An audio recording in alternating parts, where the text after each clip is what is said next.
Daily Bible Time, Dominic Steele, and it's Thursday morning, and I have turned the halfway mark in my read through Alan Stewart's new book, The Manual Getting Masculinity Right, and in the second half of the book, Al focuses on us as men in different relationships. And this morning, I've read Al's chapter on manning up as a son and manning up as a friend, and Al has a few big words for us as sons as we relate to our parents. The first word is gratitude, just reflecting on how much they love us, even if they weren't good at showing it.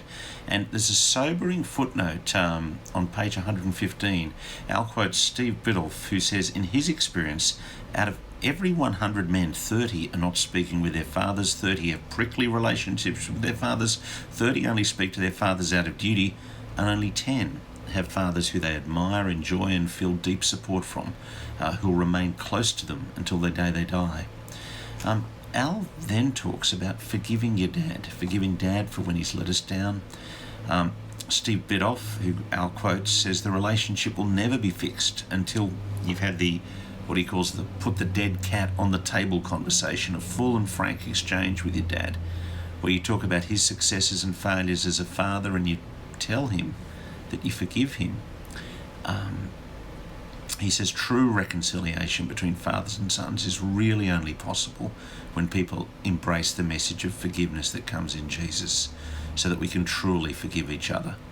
And then Al points us to honour your father and mother.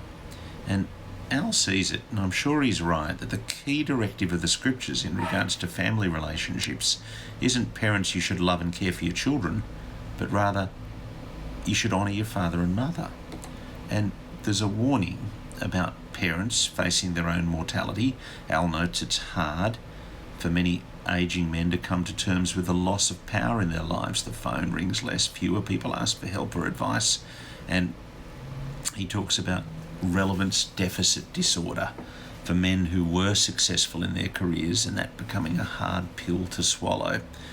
And then the chapter Man Up as a Friend. And Al notes that we need friendship, but we don't seem to prioritise it. And actually, there's a really telling admission, a very vulnerable story from Al about a moment where he got this wrong. He said he's lived in half a dozen houses in the past 30 years, had 20 or 30 sets of neighbours.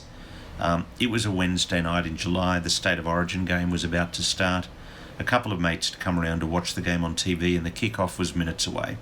Over the noise of the TV and the sporting cliches, I heard a noise, raised voices on the driveway. I walked outside to have a quick look. My neighbour Tom, not his real name, a man I'd known and liked for years, was standing in the driveway next to my house looking shattered. "What's the matter, mate?" I asked. He explained slowly and sadly that he'd had a major blow-up with his wife. It hadn't ended well. She'd driven off, and it was really serious. In fact, later it was to mean the end of their marriage. I only half listened as he told me the story of his life unravelling, but only half because kick-off was happening and the game was starting. I muttered some cliches expressing my concern and went back inside to watch the game. My neighbour's marriage never recovered, and I've felt guilty for many years when I think of that night. It's not that I have a messiah complex and assume I could have fixed it. It's just that I so totally got the time wrong. I can't remember the result of the game. I can't remember who was there to watch it. I don't know if my neighbour remembers the incident, but I remember it, and know I made a massive mistake in not understanding time and friendship. I didn't understand the need to give my friend the time, unscheduled, inconvenient, relational time that he needed. I didn't do the right thing. I got it completely wrong. When friends really need our time, it's rarely convenient.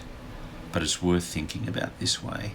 I may be under pressure to do X, but will I remember when I'm rushing off to do in a month or 6 months, in a year? And almost certainly the answer's no. But I guarantee the friend or potential friend who needs a listening ear or help of some kind will remember it in a year, 2 years, or maybe for a lot longer. That's Al Stewart, manning up as a friend. The stuff then about friendship and forgiveness, maintaining friendship in the Bible, and real friendship is costly. Jesus offers us a friendship with himself. The cost for Jesus, in offering us friendship, well, he lays down his life for his friends to pay the price required for our forgiveness. Christians generally, says Alan, Christian men are to think of each other as brothers, having the same Father, with Jesus as the older brother. Brothers on a mission together with a job to do. It's Al Stewart, manning up as a friend. And tomorrow on Daily Bible Time, we'll do manning up as a workmate. Thanks for joining us. See you tomorrow. God bless.